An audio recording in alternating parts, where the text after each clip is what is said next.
আসসালামু আলাইকুম রহমতুল্লাহি ওয়া বারাকাতুহু। সমস্ত ওলামায়ে কিরাম, ফকিহে গণের কাছে এবং মুফতি কিরামের কাছে আমার ছোট্ট একটি মাসালা। যার মুখে দাড়ি খাটো,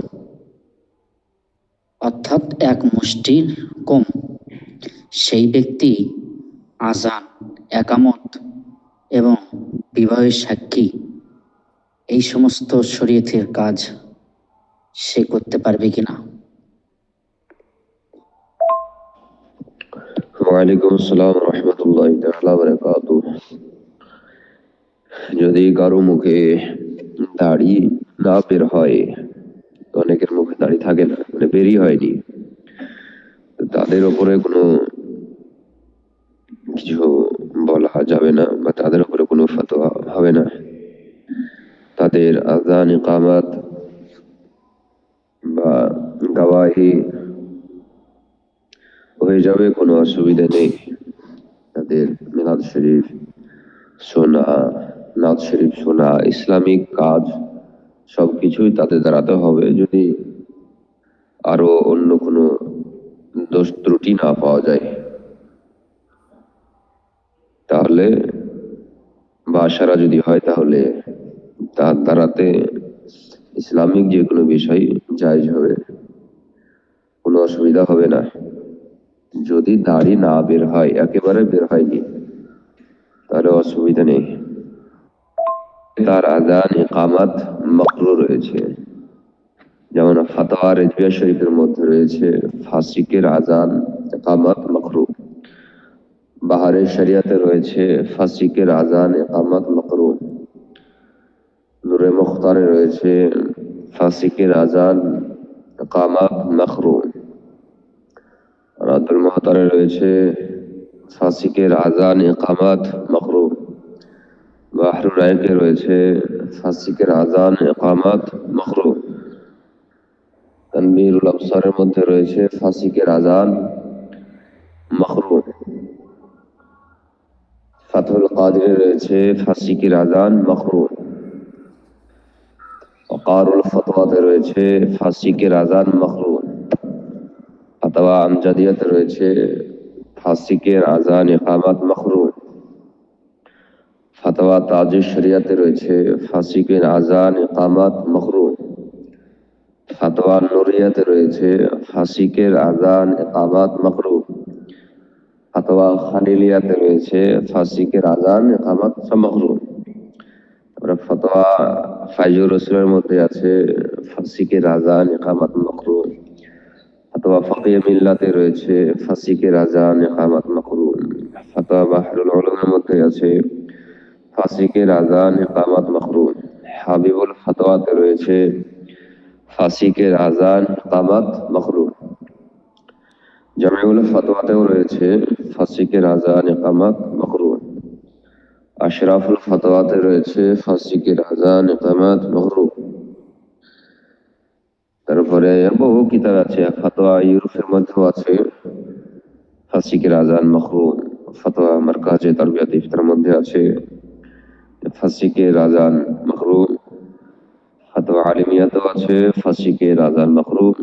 আনওয়ারুল হাদিসের মধ্যেও আছে ফাসিকের আযান মাকরুহ। এভাবে বহু কিতাবের মধ্যে আছে যে ফাসিক, ফাজির, গুনহগার, তাদের আযান মাকরুহ তাহরিমি। হ্যাঁ, শুধু দাড়িটা নয়, আরো বহু কাজ আছে। যদি প্রকাশ্যে গুনাহের কাজ করে, সে যে কোনোই কাজ হোক না কেন, নাজায়েজ কাজ, হারাম কাজ, শরীয়ত বিরোধী কাজ যদি করে প্রকাশ্যে, তাহলে তাকে মুয়াজ্জিন রাখা যাবে না, কারণ তার আযান মাকরুহ তাহরিমি। তবে যদি ফাসিকে মুলিন আযান দিয়ে দেয়, তাহলে সে আযানটা দোহরানো ওয়াজিব নয়, মুস্তাহাব, মানদুব। যদি কোনো ফাসিকে মুলিন আযান দিয়ে দেয়, তাহলে যদি ভালো ব্যক্তি থাকে আজানটা দোহরাবে। তবে দোহরানো ওয়াজিব নয়, মুস্তাহাব। কোনো ফাসিকের আজান দোহরানো মুস্তাহাব, ওয়াজিব নয়।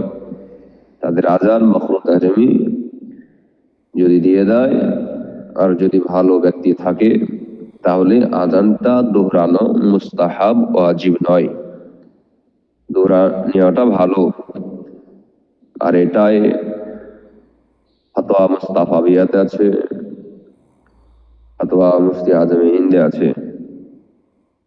হ্যাঁ জি, দোহরানোটা মুস্তাহাব, মানদুব। আর ইকামত দোহরাতে হবে না, আজান দোহরাতে হবে।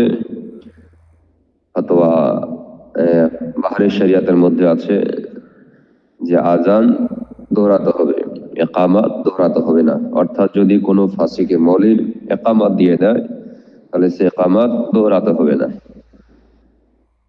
সাক্ষী আজান ইকামত উপরের বয়সে ক্লিয়ার হয়েছে, এবং বিবাহ সাক্ষী হয়, গবাহি হয়, সে গবাহি ফাসিকে মৌলিনকে রাখা যাবে কি না।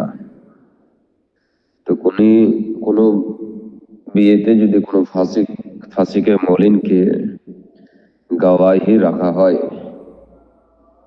আর বিয়ে পড়ানো হয় ফাসিকে মৌলিনকে গবাহি রেখে, সাক্ষী রেখে, তো সে বিবাহ হয়ে যাবে। কোনো বিবাহতে যদি ফাসিকে মৌলিন গবাহি হয়, সাক্ষী হয়, তো বিবাহ হয়ে যাবে, কোনো অসুবিধা নেই। কিন্তু যে মানুষদের সম্মুখে বিবাহ পড়ানো হবে সে মানুষের মধ্যে যদি কোনো ব্যক্তি ইনকার করে দেয় যে বিয়ে হয়নি, তখন কিন্তু এই যে ফাসিকে মৌলিন গবাহি সাক্ষী আছে তাদের সাক্ষীটা গ্রহণযোগ্য হবে না। কারণ ফাসিকে মৌলিন যারা, তাদের সাক্ষী মারদুদুশ শাহাদা, তাদের সাক্ষী গ্রহণযোগ্য নয়, মারদুদ। অতএব বিবাহতে আদিল, এক কথা যারা শরীয়ত মোতাবেক কাজ করেন, গুনাহের কাজ করেন না, ওই সমস্ত ব্যক্তিদেরকে সাক্ষী গবাহি রাখতে হবে, যাতে পরবর্তীতে কোনো অসুবিধা না হয়। যদি কেউ ইনকার করে দেয় তো গবাহি লাগবে, সাক্ষী লাগবে যে না এ বিয়েটা হয়েছে। তো যদি ফাসিকে মৌলিন হয় তাহলে ওই গবাহিটা আর চলবে না, গ্রহণযোগ্য হবে না। তাই যে কোনো বিয়েতে সাক্ষী রাখতে হবে ভালো ব্যক্তিকে। বিয়ে হয়ে যাবে কিন্তু তাদের সাক্ষী গ্রহণযোগ্য হবে না।